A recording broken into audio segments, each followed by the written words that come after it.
Hello, this is the History of Stars. The history I'm going to introduce today is the Gulf War that took place in 1991. It was a war between the powerful Iraq, which was the fourth largest military power in the world at the time, and the powerful US, which was the largest military power in the Middle East. This Gulf War was a conflict that demonstrated the full power of the United States, and it was a war that completely annihilated Iraq, which was ranked fourth in terms of its own military strength.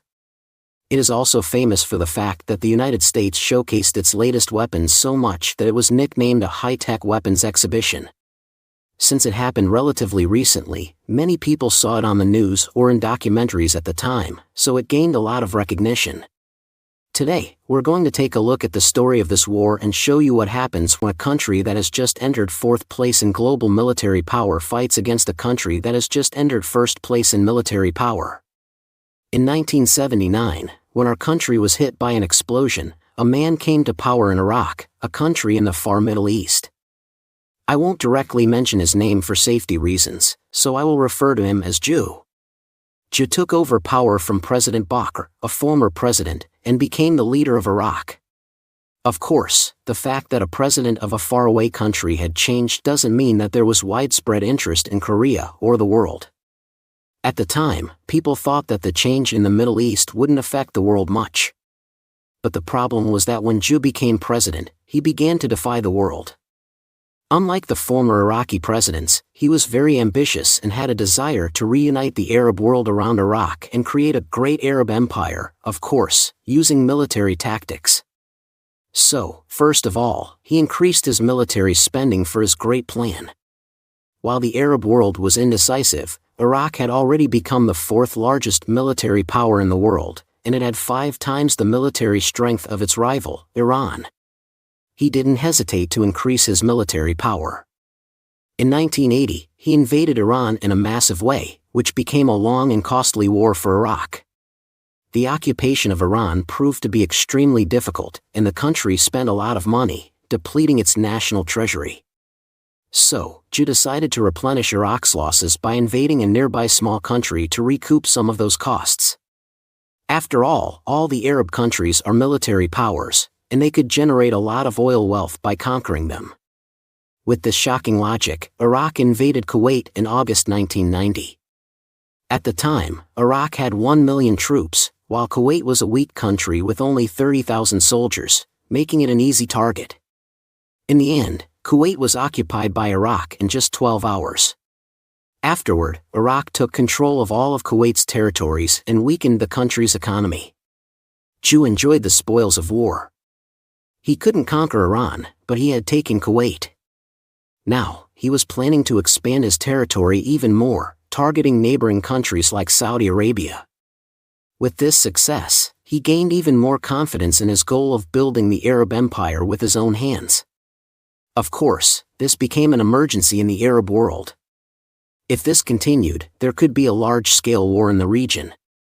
But the situation was dire, and countries around the world took a stand against Iraq's aggression.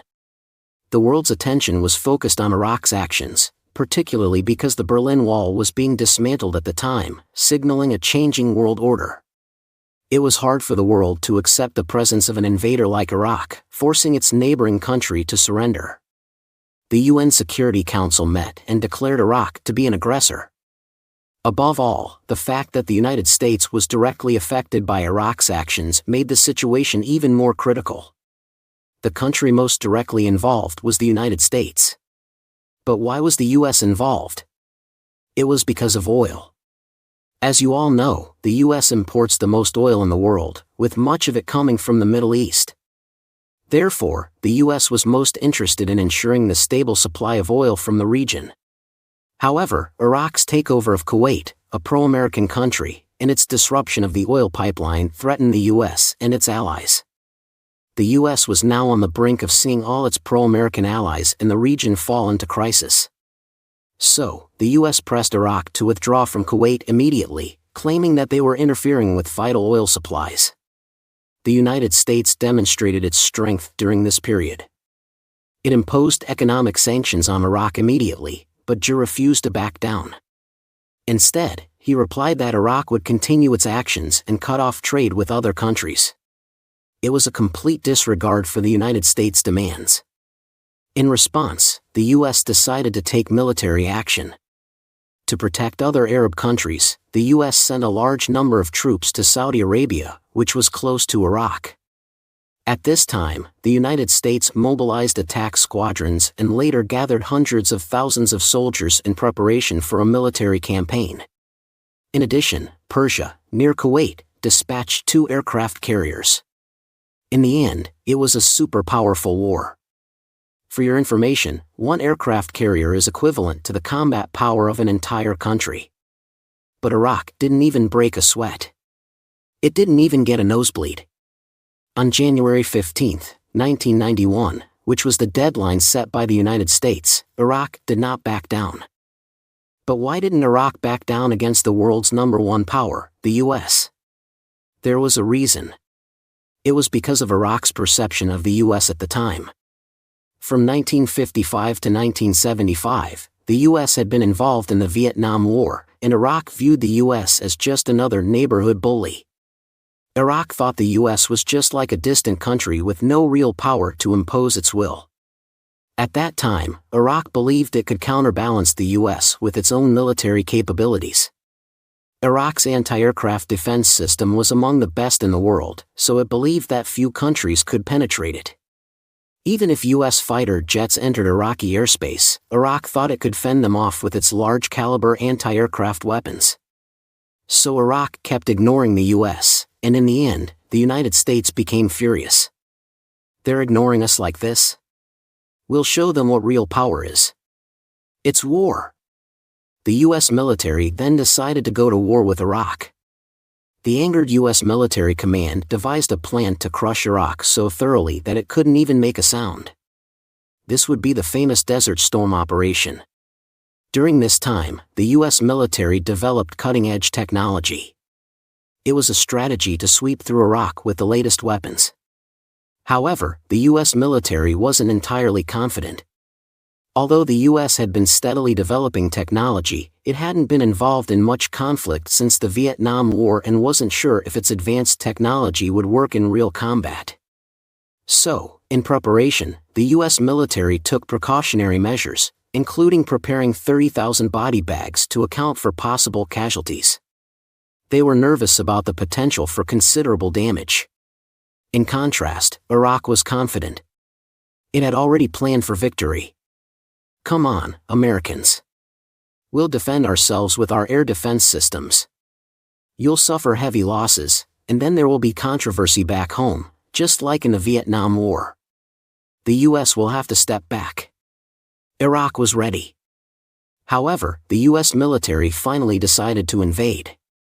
Since it was diplomatically risky for the U.S. to act alone, soldiers from other countries were also brought in to form a multinational army of 950,000 troops.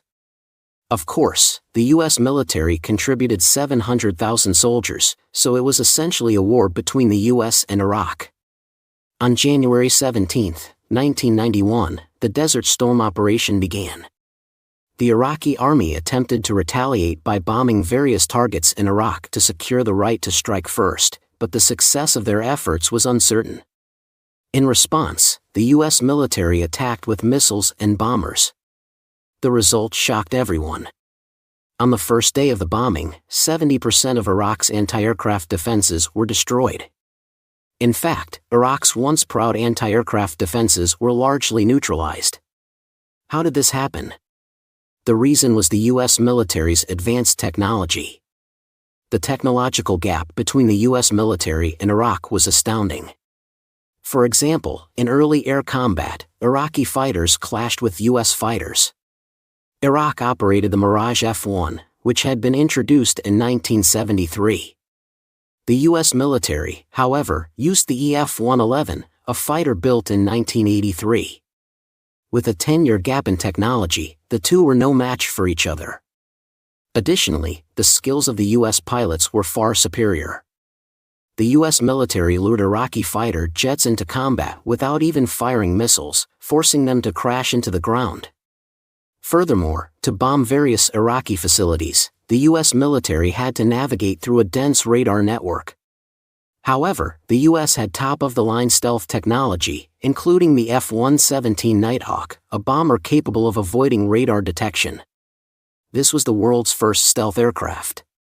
Its angular, twisted shape and special paint, which was applied before each mission, helped it avoid radar detection. When the Nighthawk took off, Iraq's radar network mistook it for a bird-sized object, so they could do nothing to stop it. The Nighthawk then flew into Baghdad, Iraq's capital, and bombed strategic targets. Additionally, the U.S. military's thorough preparation played a significant role in the success of the operation. The U.S. gathered intelligence on Iraq to ensure the mission's success. At that time, Jew, the Iraqi leader, controlled every aspect of the military, down to the smallest detail, in order to exert his power. As a result, the U.S. military targeted the command centers where Jew issued orders, understanding that if these centers were destroyed, Iraq would be unable to function effectively. The U.S. military was determined. They fired Tomahawk cruise missiles, which cost $1.2 million each, until the command centers were destroyed. Within the first 5 days, over 8,000 sorties were flown by U.S. fighters. In total, the multinational forces dropped 100,000 bombs, releasing 88,000 tons of explosives. Of course, most of this was carried out by the U.S. military. With Iraq's anti-aircraft defenses neutralized from the start, and the destruction of command centers preventing Iraq from responding, the morale of the Iraqi forces collapsed. From that point on, Iraq offered only token resistance. Meanwhile, the fires in Kuwait created thick black smoke rising into the sky. It was thought that this smoke would hinder U.S. airstrikes, but the U.S. military used supercomputers to analyze Iraq's weather data and predicted the movement of the smoke, ensuring that they could continue flying without obstruction. I had predicted it all. So the multinational army launched the bombing with little difficulty. In the end, Iraq's air defense network was destroyed after 40 days of bombing. Now the multinational army had secured the right to advance. It was time for the 6th Army of the multinational forces to enter Iraq, wipe out the Iraqi army, and liberate Kuwait. This was already part of the plan. At that time, the multinational army had deployed more than 300,000 troops in Saudi Arabia. Now, the multinational army was preparing to engage the Iraqi army with its advanced air-to-air combat capabilities. Of course, no matter how strong the multinational army was, if it confronted the Iraqi army head-on, U.S. military casualties would increase. So President George H.W. Bush wanted to end the war as quickly as possible and with minimal human loss. To achieve this, the U.S. military devised an ingenious strategy, a left-hook strategy. The real attack would be launched elsewhere while pretending to strike here. As a result of this operation, the multinational elite forces suddenly began working together with Saudi Arabia, which had been at the forefront. The Iraqis had anticipated an attack from the south, but the multinational forces launched the assault from a different direction, through Kuwait. This caught Iraq by surprise. Kuwait? Are they planning to attack Kuwait and not Saudi Arabia? In response, Saddam Hussein relocated his forces to Kuwait. But this shift in strategy reduced the strength of Iraqi forces in Saudi Arabia. The Iraqi army then decided to attack the Saudi side, where there was less military presence, in an attempt to encircle the multinational forces.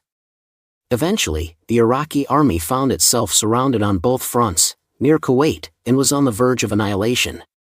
This was the left hook operation, a feint to the right side of Kuwait, making it seem as if the attack would come from there, while the real assault struck from the left side, through Saudi Arabia. However, there was a problem with this operation. To launch the left hook, the multinational army had to cross the vast desert, stretching over 400 kilometers. The desert was a vast, sand-filled expanse where getting lost was a real risk. Moreover, crossing such a vast area required logistical support, food, water, and fuel for the soldiers, making the operation a huge logistical challenge. But the multinational army managed to pull it off. Thanks to advanced GPS technology, they successfully crossed the desert without getting lost. The multinational army, consisting of hundreds of thousands of soldiers, was able to supply its troops perfectly. The U.S. military had transformed from the force it was during the Vietnam War into a highly efficient war machine, capable of executing the operation flawlessly. The multinational army reached the position where Iraqi tanks were stationed, and a fierce battle ensued. Despite the heavy losses from the Left Hook attack, Iraq still had many tanks, leading to a massive tank battle. The difference in tank capabilities was enormous. Iraq's T-72 tanks, equipped with outdated flamethrowers developed in the 1970s, were no match for the U.S. military's M101 Abrams tanks, which were equipped with superior armor and advanced weaponry, including armor-piercing shells. The result of this technological gap was staggering. In one battle, just 9 U.S. Abrams tanks destroyed 44 Iraqi tanks and armored vehicles in only 20 minutes. Over the course of the battle in that area, the Iraqi army lost around 340 tanks and armored vehicles, while the U.S. military suffered a minimal loss, losing only 4 tanks. The Iraqi army attempted to use a defensive strategy known as the reverse slope position, where tanks hide behind hills and fire at approaching forces. The U.S. military responded by deploying Apache attack helicopters equipped with Hellfire missiles. The Iraqi tanks had no defense against the helicopters, as they couldn't fire at airborne targets. The U.S. military destroyed 186 Iraqi tanks using these helicopters. The multinational forces advanced deep into Iraqi territory. The Iraqi army, now in disarray, fired Scud missiles, which were one of their most effective weapons. However, the U.S. military intercepted and destroyed all the Scud missiles with Patriot missile defense systems. As a result, the Iraqi military was effectively neutralized. The multinational army successfully completed the Left Hook operation as planned, and Iraq was forced to retreat. The retreat was chaotic, with around 3,000 Iraqi vehicles spotted on the highway between Iraq and Kuwait. The U.S. military quickly spotted this movement and followed the retreating forces, launching a series of 6 bombing raids on the Iraqi army's exit route. As a result, many Iraqi vehicles were destroyed on the highway, which became known as the Highway of Death. One Iraqi officer remarked that the damage Iraq suffered during the 8 years of the Iran-Iraq War was greater than the damage caused by the U.S. military's attack in just 30 minutes. Iraq, however, fought back in a spirit of kill or be killed, but this did not have any significant effect on the U.S., and Kuwait was finally liberated. This is how the Iraqi army lost a significant number of troops, around 100,000 in the ground war alone. Iraq, now incapable of continuing the war, eventually signed a ceasefire agreement with the U.S. military. Although the U.S. military command wanted to continue chasing and destroying the Iraqi forces, the Bush administration, keen on ending the war quickly, chose to follow through with the ceasefire. From the U.S. perspective, the longer the war dragged on, the more it would be compared to the Vietnam War, so it was preferable to end the conflict quickly. Therefore, just 100 hours after the ground assault began, President George H.W. Bush declared the war over on February 28, 1991. By this time, the U.S. military had suffered minimal casualties, only 292 coalition troops were killed. Of these, just 147 were killed by the Iraqi army's direct fire, and only 5 were U.S. military personnel. In contrast, the Iraqi military suffered devastating losses, with approximately 50,000 killed, 75,000 injured, and 80,000 captured. It was a perfect victory for the United States. As a result of this war, Iraq was left severely crippled. Following the war, Iraq was subjected to an economic blockade, which restricted all trade with the United States. Iraq also had to pay $1.5 billion in war reparations. Ultimately, Iraq's military power was greatly diminished. Once ranked as the 4th strongest military power, Iraq now fell out of the top 50.